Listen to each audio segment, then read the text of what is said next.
आज हम जो अंत तक धीरज धरे रहेगा उसी का उद्धार होगा, इस शीर्षक के साथ परमेश्वर के वचनों का अध्ययन करते हैं। शीतकालीन ओलंपिक खेलों में कई चीजें हुई। उनमें से मैं एक कहानी बताना चाहूंगा जो आज के उपदेश शीर्षक से मेल खाती है।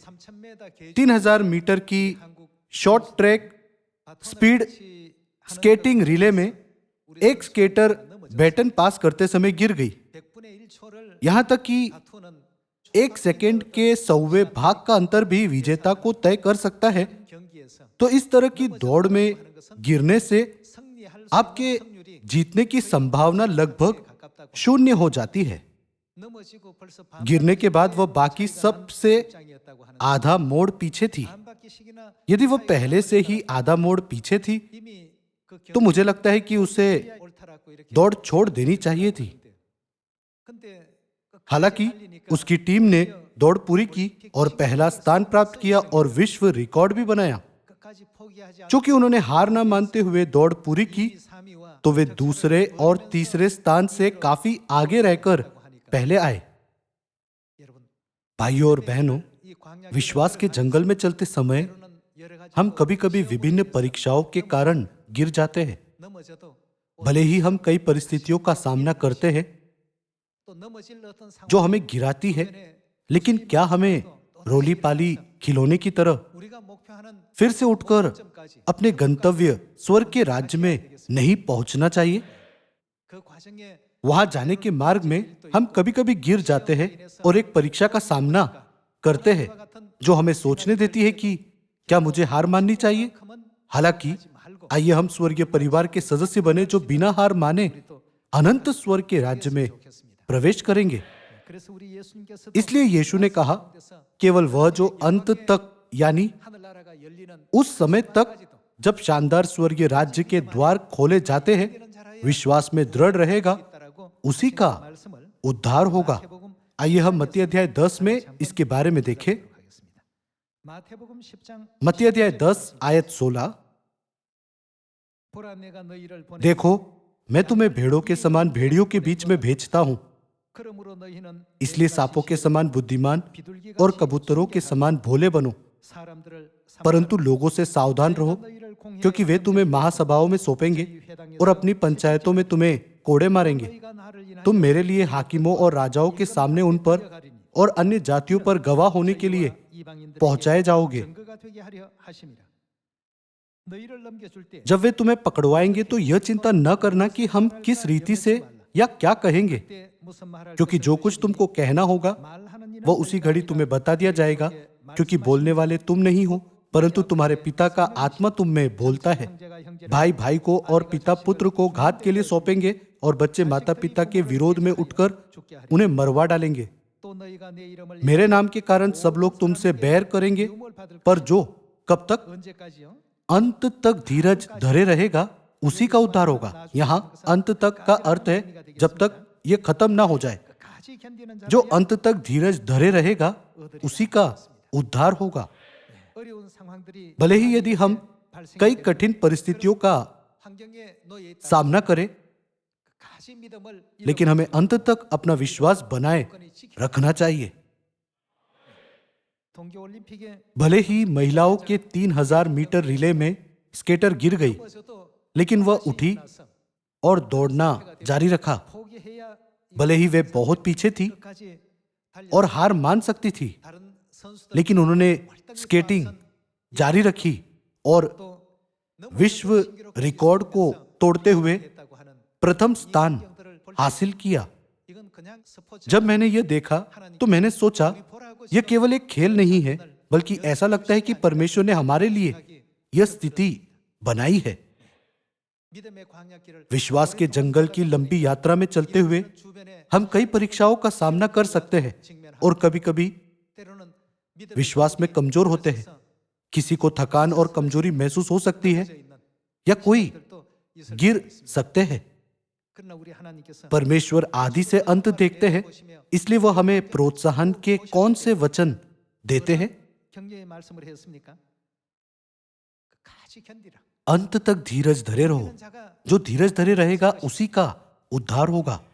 마태복음 20장 आइए हम मत्ती अध्याय 24 पर एक नजर डालें। 7절의 말씀 보시면 आयत 7, 민족이 민족을 क्योंकि जाति पर जाति और राज्य पर राज्य चढ़ाई करेगा 처처의 기근과 और जगह जगह अकाल पड़ेंगे और भूकंप होंगे। ये सब बातें पीड़ाओं का आरंभ होगी। 그때 사람들이 तब वे क्लेश 환란에 넘겨 देने के लिए तुम्हें पकड़वाएंगे और तुम्हें मार डालेंगे, और मेरे नाम के कारण सब जातियों के लोग तुमसे बैर रखेंगे। 그때 많은 사람이 तब बहुत से 시험에 빠져 ठोकर खाएंगे और एक दूसरे को पकड़वाएंगे और एक दूसरे से बैर रखेंगे। बहुत से झूठे भविष्यवक्ता उठ खड़े होंगे और बहुतों को भरमाएंगे। 성함으로 अधर्म के बढ़ने से बहुतों का प्रेम ठंडा पड़ जाएगा, परंतु जो अंत तक धीरज धरे रहेगा उसी का क्या होगा?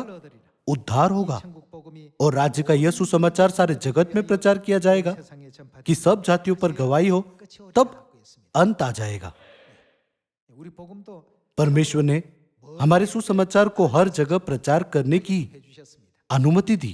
대륙을 지나서 यह सुसमाचार हर महाद्वीप, 이제 마지막 देश, राज्य और अब शेष शहरों में भी प्रवेश कर चुका है। 과정에 있으니까 우리 식구들 भाइयों और बहनों, आइए हम थके नहीं लेकिन अंत तक कड़ी मेहनत करें। 견디는 यदि हम अंत तक धीरज धरे रहने के बाद इसमें प्रवेश करें तो क्या स्वर्ग का राज्य अधिक मूल्यवान और सार्थक नहीं होगा? 근데 너무 कृपया केवल आसान मार्ग पर चलने के बारे में न सोचें। 우리가 지금 걸어가고 있는 अब हम जिन रास्तों पर चल रहे हैं उन पर कभी कभी थका हुआ महसूस हो सकता है और जीवन व्यर्थ और निराशाजनक लग सकता है। 소망도 없고 कुछ लोग इस तरह का जीवन जी रहे होंगे। 살아가는 사람들도 들어 있을 것입니다. 그러나 그런 हालांकि उन सभी चीजों पर जय पाने के बाद हम जिस स्वर्ग के राज्य की ओर 그 천국이 चल रहे हैं वह और अधिक मूल्यवान हो जाता है। 이 땅은 도피성이 चूंकि यह पृथ्वी शरण नगर है तो हम बिना कष्ट के नहीं जी सकते। 도피성에서 यदि हम इस शरण नगर में उस तरह के वातावरण, रहने की स्थिति और खुशी की तलाश करने की कोशिश करें जो स्वर्ग में हमें मिलेगी, तो हम हमेशा असफल होंगे। 여건이 만들어지면 जब ऐसा लगता है कि हमारे पास काम करने के लिए सही परिस्थितियां हैं, तो हमारे पास सही लोग नहीं होते, और जब हमारे पास सही लोग हैं तो हमारे पास सही परिस्थितियां नहीं होती। 쪽이 맞으면 जब एक चीज सही लगती है तो दूसरी सही नहीं लगती, और जब दूसरी चीज सही लगती है तो कोई और चीज सही नहीं लगती। हम इस तरह की स्थिति में जी रहे हैं। 또 끝까지 इसके बावजूद यदि हम अंत तक धीरज रखें तो परमेश्वर हम सभी को एक स्वर्ण पदक प्रदान करेंगे। 은혜로운 क्या आत्मिक स्वर्ण पदक हासिल करना अधिक शानदार नहीं होगा? 받는 स्वर्गीय मुकुट जो हम प्राप्त करेंगे वह अधिक मूल्यवान है।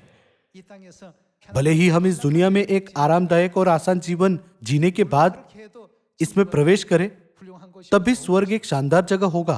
그러나 이 땅에 प्रेरित पौलुस के बारे में सोचिए, जिसने 하지 못하고 입지 इस पृथ्वी पर रहते समय 못하고 헐벗고 굶주리고 स्वर्ग जाने के लिए हर प्रयास किया। उसने सुसमाचार के लिए उगाड़े रहने, ठंड, भूख और प्यास को भी सहन किया। कौन स्वर्ग को अधिक मूल्यवान मानेगा? पौलुस या कोई और व्यक्ति जिसने आरामदायक जीवन जीने के बाद इसे प्राप्त किया है? 이래서 우리 앞에 इसलिए परमेश्वर हमारे मार्ग पर अस्थायी परेशानियां, 또 어려움도 두기도 하시고 कठिनाइयां, 또 고난과 핍박도 मुश्किलें 조금씩은 और उत्पीड़न को रखते हैं। 어떤 시험을 क्या बाइबल ये नहीं कहती कि परमेश्वर हमेशा सभी परीक्षणों में 조정해 가신다. जय पाने में हमारी 주고 있지 않습니까? मदद करते हैं? 우리 히브리서 3장 आइए हम इब्रानियों अध्याय 3 आयत 12 पर जाए। 형제들아 हे भाइयों, 너희 중에 चौकस रहो कि तुम में ऐसा बुरा और अविश्वासी मन ना हो 살아계신 하나님의 जो तुम्हें जीविते परमेश्वर से दूर हटा ले जाए। 오직 오늘이라 वरन जिस दिन तक आज का दिन कहा जाता है, हर दिन एक दूसरे को समझाते रहो। ऐसा ना हो कि तुम में से कोई जन पाप के छल में आकर कठोर हो जाए, क्योंकि हम मसीह के भागीदार हुए हैं। यदि हम अपने प्रथम भरोसे पर, कब तक? 우리 믿음을 처음 अंत तक, यानी जब हमने अपने विश्वास का जीवन शुरू किया, 넘치는 그 확신 उस संपूर्ण भरोसे के साथ विश्वास पर अंत तक दृढ़ता से स्थिर रहे। 그리스도와 함께 참여하는 자가 되리라. 그 영광에 참여하는 परमेश्वर ने हमें जानने दिया है कि हम निश्चित ही उनकी महिमा में भाग लेंगे। 우리 신앙은 परमेश्वर ने कहा कि यदि हम अंत तक धीरज रखेंगे तो हमारा विश्वास का जीवन सार्थक हो जाएगा। 아무리 1등으로 यदि हम आधे मार्ग में हार मान लें, भले ही हम दौड़ में पहले स्थान पर दौड़ते हो, तो हम कभी भी पहला स्थान प्राप्त नहीं कर सकते। 상받을 만한 क्या 결과가 इसका यह अर्थ नहीं है कि हम पुरस्कार पाने के योग्य नहीं हैं? 그래서 우리가 इसी कारण 시작할 때 확실해야 परमेश्वर ने कहा, 그 확신에 찬 यदि तुम अपने प्रथम भरोसे पर अंत तक दृढ़ता से स्थिर रहे 하나님께서 तो तुम 얘기해 मसीह के 영광의 भागीदार होंगे। 하는 자가 될 것이다고 알려주셨습니다.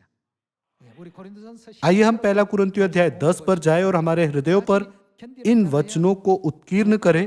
जो अंत तक धीरज धरे रहेगा उसी का उद्धार होगा। 우리가 왜이 고린도 हमें इस अध्याय को पढ़ने की आवश्यकता इसलिए है क्योंकि हमारा 이스라엘 백성들의 विश्वास का जीवन इजरायलियों के 40 वर्षों के जंगल के 때문에 시간 जीवन के समान है। 통일합니다. 광야 40년의 कनान में 생활은 उनकी 40 वर्षों की यात्रा 천국을 और स्वर्ग की हमारी यात्रा के बीच संबंध एक छाया और वास्तविकता है। 그래서 과거 बहुत से इजरायली 시대에 अंत तक 끝까지 कनान तक नहीं पहुंच पाए क्योंकि उन्होंने 포기하고 हतोत्साहित महसूस किया 좌절하고 और आधे मार्ग में हार मान ली। 말을 우리가 다시 한번 바라보면서 우리의 믿음의 इसलिए 광야길을 हमें अपने स्वर्ग जाने के मार्ग पर उनके उदाहरण का पालन नहीं करना चाहिए। 그들은 중간에 भले ही उन्होंने आधे मार्ग में हार मान ली, लेकिन हमें क्या करना चाहिए? 끝까지 हमें कहना चाहिए हम अंत तक जहां कहीं वो हमारा मार्गदर्शन करे वहां परमेश्वर का पालन करेंगे। 소망을 품고 हम अपनी आशा को न खोते हुए परमेश्वर का पालन करेंगे। भले ही हमारा जीवन दर्द भरा और थकाऊ है और हमें एक दिन में दर्जनों बार 12번 생 हार मानने जैसा लगता है, लेकिन हम कभी भी अपने विश्वास को नहीं छोड़ सकते जो हमारा प्रथम भरोसा है। 이렇게 하고 इस संकल्प के साथ 우리 모두가 돼 हमें आगे बढ़ना चाहिए। 우리 고린도전서 आइए हम पहला कुरिन्थियों अध्याय 10 आयत 1 देखें। 형제들아 हे भाइयों, मैं नहीं चाहता कि तुम इस बात से अनजान रहो कि हमारे सब बाप दादे बादल के नीचे थे और सबके सब समुद्र के बीच से पार हो गए 속하여 और सबने बादल में और समुद्र में मूसा का 즉 침례를 बपतिस्मा लिया 다 같은 신령한 और सबने एक ही आत्मिक जल पिया 신령한 क्योंकि वे उस आत्मिक चट्टान से पीते थे जो उनके साथ साथ चलती थी 신령한 반석으로부터 और वह चट्टान 그 반석은 मसीह था। 그리스도시라. 그러나 저희의 다수로 परंतु परमेश्वर उनमें से बहुतों से प्रसन्न ना हुआ, इसलिए उनके साथ क्या हुआ? 어떻게요? वे जंगल में 받았느니라. ढेर हो गए। 전부 जितने ढेर हो गए थे वे सभी वह थे जिन्होंने हार मानी। 까지 चूंकि उनके पास कई तरह के बहाने थे तो वे अंत तक नहीं टिक सके। 온갖 문제 उन्होंने 그들에게 हर प्रतिकूल परिस्थिति को 문제시하고 जिसका उन्होंने सामना किया 내용으로서 제시가 कठिनाई मानी 이 자연 원망이 और इसी कारण 불평이 생기고 वे कुड़कुड़ाए 또 불만이 생기고 और शिकायत की 자기만이 아니라 और आसपास के 까지 전부 그렇게 लोगों को भी 같이 되도록끔 उकसाया। 오염을 시키고 말이야. 그래서 결국 तो आयत 5 बताती है कि अंत में वे जंगल में ढेर हो गए थे। 6절의 말씀 보겠습니다. आयत 6, 그런 일은 ये बातें हमारे लिए दृष्टांत ठहरी कि जैसे उन्होंने लालच किया वैसे हम बुरी वस्तुओं का लालच न करें और न मूर्ति पूजक बनो, जैसे कि उनमें से कितने बन गए थे। जैसा लिखा है, लोग खाने पीने बैठे और खेलने कूदने उठे, और न हम व्यभिचार करें जैसा उनमें से कितनों ने किया और एक दिन में 23,000 मर गए। और न हम प्रभु को परखे जैसा उनमें से कितनों ने किया और सांपों के द्वारा नष्ट किए गए। और न तुम कुड़कुड़ाओ जिस रीति से उनमें से कितने कुड़कुड़ाए और नष्ट करने वाले के द्वारा नष्ट किए गए। परंतु ये सब बातें जो उन पर पड़ी दृष्टांत की रीति पर थी और वे हमारे चेतावनी के लिए जो जगत के अंतिम समय में रहते हैं लिखी गई है। इसलिए जो समझता है मैं स्थिर हूं वह चौकस रहे, कहीं गिर ना पड़े। तुम किसी ऐसी परीक्षा में नहीं पड़े जो मनुष्य के सहने से बाहर है। परमेश्वर सच्चा है और वह क्या तुम्हें सामर्थ्य से बाहर परीक्षा में न पड़ने देगा। वरन परीक्षा के साथ वो क्या करेंगे? वो निकास भी करेगा, निकास भी करेगा कि तुम सह सको। यदि हम अंत तक अपने विश्वास को बनाए रखने के लिए दृढ़ है तो परमेश्वर मार्ग खोलेंगे। हम जो सामना करते हैं वह कोई ऊंचा पर्वत नहीं है जिस पर हम चढ़ नहीं सकते, या एक दलदल नहीं है जिसे हम पार नहीं कर सकते। परमेश्वर अस्थायी रूप से हमें मुश्किल परिस्थितियों या वातावरण में रखते हैं, लेकिन जब भी ऐसा होता है परमेश्वर हमारे लिए उन पर जय पाने और उन्हें पार करने का 하나님께서 길을 मार्ग खोलते हैं। 열어주실 것이다 고였습니다.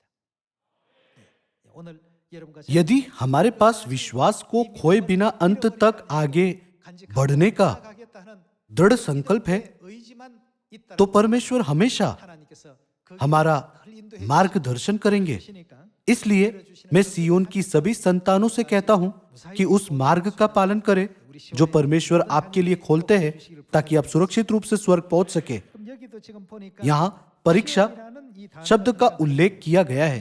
परीक्षा पर जय पाने के लिए किसकी आवश्यकता है? 믿음이 세 हमें विश्वास की आवश्यकता है। 시험을 이기는 데는 परीक्षाओं पर जय पाने के लिए विश्वास से बेहतर कुछ भी नहीं है। 이 광야 길에 परमेश्वर इजरायलियों 멸망하고 से प्रसन्न न हुए, 또 하나님 इसलिए वे नष्ट हो गए और जंगल में ढेर हो गए। 1500년 전에 इस युग में आइए हम 3500 वर्ष पहले के 속에 우리가 살아가 इजरायलियों के समान न जिए, 오직 이 시대는 लेकिन स्वर्गीय पिता और स्वर्गीय माता में अनुग्रह पूर्ण विश्वास के साथ 기쁘고 즐거운 खुशी और आनंद से जिए। मैं आपसे यह आशा रखने के लिए कहता हूं कि हम बहुत जल्द अपने आत्मिक घर 우리 마음 가운데 स्वर्ग जाएंगे 또 그런 믿음을 갖고 और उस विश्वास के साथ 여러분 आगे बढ़ेंगे। 되기를 부탁드리겠습니다. 자, 그렇다면 과거 फिर 믿음의 선지자가 विश्वास के पूर्वजों ने किस प्रकार के विश्वास के साथ 모든 시험을 이기면서 सभी परीक्षाओं पर जय पाई 특히 또 और कनान में बड़े आदर के साथ प्रवेश किया? 히브리서 11장 आइए हम इब्रानियों अध्याय 11 आयत 6 देखें। 믿음이 없이는 और विश्वास बिना उसे प्रसन्न करना अनहोना है, क्योंकि परमेश्वर के पास आने वाले को विश्वास करना चाहिए 그가 자기를 कि वह है और अपने खोजने वालों को प्रतिफल देता है। 믿음으로 노아는 विश्वास ही से नूह ने उन बातों के विषय में जो उस समय दिखाई न पड़ती थी, चेतावनी पाकर भक्ति के साथ अपने घराने के बचाव के लिए जहाज बनाया 말미암아 और उसके द्वारा उसने संसार को दोषी ठहराया और उस धर्म का वारिस हुआ जो विश्वास से होता है। सभी लोगों इसके बारे में ध्यान से सोचिए। 방주를 짓는 것만 जहाज के निर्माण के काम के बारे में 견해가 विद्वानों की राय कुछ अलग है, लेकिन वे कहते हैं कि नूह को जहाज बनाने के लिए 40 से 120 साल का समय लगा होगा। 그렇게 इसके बारे में सोचिए कि नूह ने इतने लंबे समय तक केवल जहाज के निर्माण पर ध्यान कैसे दिया। 노아로 यह कुछ ऐसा नहीं है जो एक मनुष्य कर सकता है। 그 시대에 उस युग में 창수가 परमेश्वर ने कहा, 쏟아졌어. इस पृथ्वी पर बारिश होगी और बाढ़ आएगी। 것이다. 믿기지 않는 이와 같은 यह एक अविश्वसनीय स्थिति थी। 조금 मान लीजिए कि नूह ने 1 या 2 वर्षों के लिए विश्वास के साथ धीरज रखा, उसने 10 वर्षों तक धीरज रखा, उसने 20 वर्षों तक धीरज रखा और उसने 30 वर्षों तक धीरज रखा। 해도 वह काम करता रहा, लेकिन यह अंतहीन लग रहा था और पानी की एक बूंद भी आसमान से नहीं गिर रही थी। हालांकि परमेश्वर ने उसे कहा था, जहाज बनाओ। क्या यह कुछ ऐसा है जो विश्वास के बिना किया जा सकता है? 결국 다 만들어 놓고 जब उसने इसे पूरा किया, तब क्या परमेश्वर ने आखिरकार पानी के साथ संसार का न्याय नहीं किया? 그리고 노아와 그 가족 क्या परमेश्वर ने नूह और उसके परिवार को नहीं बचाया? और क्या उनके द्वारा परमेश्वर ने 신대륙과 같이 निर्जीव दुनिया को 세상에 सभी 노아와 그 가족들을 मानव जाति के लिए 지구인들을 एक बेहतर दुनिया 만하게 만들어 नहीं बनाई? 우리가 히브리 इब्रानियों 11 में वर्णित 통해서 바라볼 विश्वास के 정말 이 모든 일 सभी पूर्वजों ने विश्वास के साथ 전부 믿음으로서 अंत तक 하신 분들 धीरज रखा। 10년쯤 하다가 यदि उन्होंने लगभग 10 साल या 20 साल या 30 साल बाद 30년쯤 하다가 हार मानी होती, 했다라고 한다면 तो वे परमेश्वर के उद्धार के अद्भुत कार्य के 결코 목도 साक्षी नहीं होते। 우리 आइए हम आयत 8 के साथ जारी रहे। विश्वास ही से अब्राहम जब बुलाया गया तो आज्ञा मानकर ऐसी जगह निकल गया जिसे मिरास में लेने वाला था, और यह ना जानता था कि मैं किधर जाता हूं, तो भी निकल गया। विश्वासी से उसने प्रतिज्ञा की हुए देश में, पराये देश में परदेसी के समान रहकर इसहाक और याकूब समेत जो उसके साथ उसी प्रतिज्ञा के वारिस थे तंबुओं में वास किया, क्योंकि वह उस स्थिर नींव वाले नगर की बाट जोता था जिसका रचने वाला और बनाने वाला परमेश्वर है। विश्वास से सारा ने आप बूढ़ी होने पर भी गर्भ धारण करने की सामर्थ्य पाई, क्योंकि उसने प्रतिज्ञा करने वाले को सच्चा जाना था। 이름으로 죽은 자와 इस कारण एक ही जन से जो मरा हुआ सा था, आकाश के तारों और समुद्र के तीर के बालू के समान अनगिनत वंश उत्पन्न हुए। 이 사람들은 다 ये सब विश्वास ही की दशा में मरे और उन्होंने प्रतिज्ञा की हुई वस्तुएं नहीं पाई, पर उन्हें दूर से देखकर आनंदित हुए और मान लिया कि हम पृथ्वी पर परदेसी और बाहरी है। 말하는 자들 जो ऐसी बातें कहते हैं वे प्रकट करते कि स्वदेश की खोज में है। क्या यह हमारा अनंत देश स्वर्ग का राज्य नहीं है? और जिस देश से वे निकल आए थे, यदि उसकी स्तुति करते तो उन्हें लौट जाने का अवसर था, पर वे एक उत्तम अर्थात स्वर्गीय देश के अभिलाषी है। अनंत स्वर्ग के राज्य के मार्ग में आत्मिक इजरायलियों को जंगल में विभिन्न परीक्षाओं का सामना करना पड़ता है। कुछ लोग परीक्षा का सामना करने पर हर बार गिर जाते हैं, जबकि अन्य उसी परीक्षा पर जय पाते हैं। जब दूसरे प्रकार की परीक्षा दी जाती है तो कुछ जय पाते हैं और कुछ गिर जाते हैं, और जब एक अलग परीक्षा आती है तो कुछ जय पाते हैं और कुछ नहीं पाते। जब इजरायली मिस्र से निकला तो लगभग 6 लाख पुरुष थे, लेकिन जब वे कनान पहुंचे तो भले ही 40 साल बीत चुके थे, लेकिन उनकी संख्या तब भी वही थी। भले ही 40 वर्षों में दूसरी पीढ़ी में बहुत से लोग पैदा हुए होंगे, लेकिन उनके निकलने के समय से लेकर पहुंचने के समय तक इजरायलियों की संख्या एक समान रही। यह बहुत दयनीय था कि दूसरी पीढ़ी ने कनान देश में प्रवेश किया, लेकिन जो लोग मिस्र से बाहर आए वे जंगल में मर गए। सभी लोगों, अब हम विश्वास के जंगल में चल रहे हैं। हमारा लक्ष्य अंत तक जाना है। 70% या 80% जाना व्यर्थ है। 70% या 80% तक पहुंचने के बीच कोई अंतर नहीं है। 90% और 99% तक पहुंचना एक समान है। हमें पूरी तरह से स्वर्ग पहुंचना चाहिए। हम यह नहीं कह सकते कि जो 99% गया वह किसी ऐसे व्यक्ति से बेहतर है जो 70% गया है। वे सभी एक जैसे हैं, चाहे वे 70% गए हो या 99%। वे सभी मंजिल तक नहीं पहुंचे हैं। हमारा अंतिम गंतव्य अनंत स्वर्ग का राज्य है। भले ही हमें स्वर्ग जाने के मार्ग में कई कठिनाइयों और मुश्किलों का सामना करना पड़ता है, लेकिन हमें कभी हार नहीं माननी चाहिए। जो लोग कनान में प्रवेश नहीं कर सके वे थे जिन्होंने आधे मार्ग में हार मानी। उन्होंने परीक्षा में गिरकर हार मान ली। यह कहने के बजाय उन्होंने हार मान ली। बाइबल उनके बारे में कैसे बताती है? यह कहती है वे परीक्षा में गिरे। भाइयों और बहनों, हार मत मानो। हर कोई कम से कम एक बार गिर सकता है। हम अपने जीवन में असहाय होकर गिर जाते हैं, लेकिन यदि हम गिरते हैं तो हमें फिर से उठना चाहिए। चाहे हम एक पत्थर पर से लड़खड़ाए या अपने पैर फिसले, हम गिर सकते हैं। फिर हमें बस फिर से उठने की जरूरत है। ऐसा करके हमें स्वर्ग के राज्य तक, जो हमारा गंतव्य है, पहुंचने में असफल न होना चाहिए।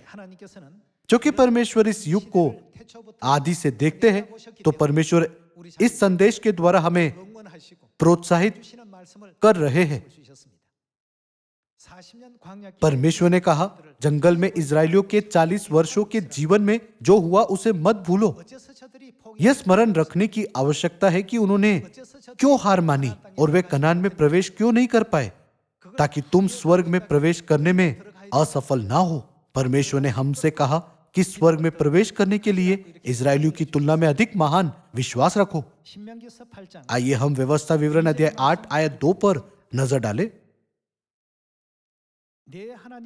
और स्मरण रख कि तेरा परमेश्वर यहोवा उन 40 वर्षों में तुझे सारे जंगल के मार्ग में से इसलिए ले आया है। हमें इसे क्या करना चाहिए? हमें इसे स्मरण रखना चाहिए। हमें यह क्यों स्मरण रखना है? स्वर्ग में प्रवेश करने के लिए हमें उनके उदाहरण से सीखना चाहिए। उन्होंने हार मानी, लेकिन हम हार नहीं मानेंगे। भले ही 3000 मीटर रिले में एक स्केटर गिर गई, लेकिन वह फिर से उठी, जिससे उसकी टीम दूसरी टीमों को हराकर पहले स्थान में आ गई। यह देखकर मैंने सोचा कि परमेश्वर ने यह स्थिति क्यों बनाई? परमेश्वर ने हमें यह क्यों देखने दिया? भले ही स्केटर 3000 मीटर रिले में गिर गई, लेकिन वह स्केटिंग करते रही। भले ही वह गिर गई, लेकिन वह उठ गई। यह कहानी मेरे लिए सबसे प्रभावशाली थी। 그래서 우리 하나님께서 परमेश्वर ने व्यवस्था विवरण अध्याय 8 वचन 2 में कहा कि हमें यह स्मरण रखने की आवश्यकता है कि परमेश्वर ने इस्राएलियों को जंगल में क्यों चलाया। 이는 यह तुझे नम्र बनाने के लिए और क्या करने के लिए था। 한번 시험해 보았다. मैंने ये देखने के लिए तेरी परीक्षा ली कि क्या तेरे पास स्वर्ग में प्रवेश करने के लिए पर्याप्त विश्वास है। कभी कभी परमेश्वर हमें एक ऐसे मार्ग पर चलने देते हैं 때로는 너무너무 जो कभी कभी उबाऊ, अति व्यस्त, 때로는 피곤한 कभी कभी थकाऊ या आसान होता है। 한가로운 길도 가게 하시고 너를 시험하사 तेरी परीक्षा करके यह जान ले कि तेरे मन में क्या क्या है और कि तू उसकी आज्ञाओं का पालन करेगा या नहीं। आयत 3, 너를 낮추시며 उसने तुझको नम्र बनाया और भूखा भी होने दिया। फिर वह मन्ना जिसे न तू और न तेरे पुरखा ही जानते थे वही तुझको खिलाया, इसलिए कि वह तुझको सिखाए कि मनुष्य केवल रोटी ही से नहीं जीवित रहता, परंतु जो जो वचन यहोवा के मुंह से निकलते हैं उन्हीं से वह जीवित रहता है। 40년 동안에 इन 40 वर्षों में तेरे वस्त्र पुराने न हुए और तेरे तन से भी नहीं गिरे और न तेरे पांव फूले। फिर अपने मन में यह तो विचार कर कि जैसा कोई अपने बेटे को ताड़ना देता है वैसे ही तेरा परमेश्वर यहोवा तुझको ताड़ना देता है।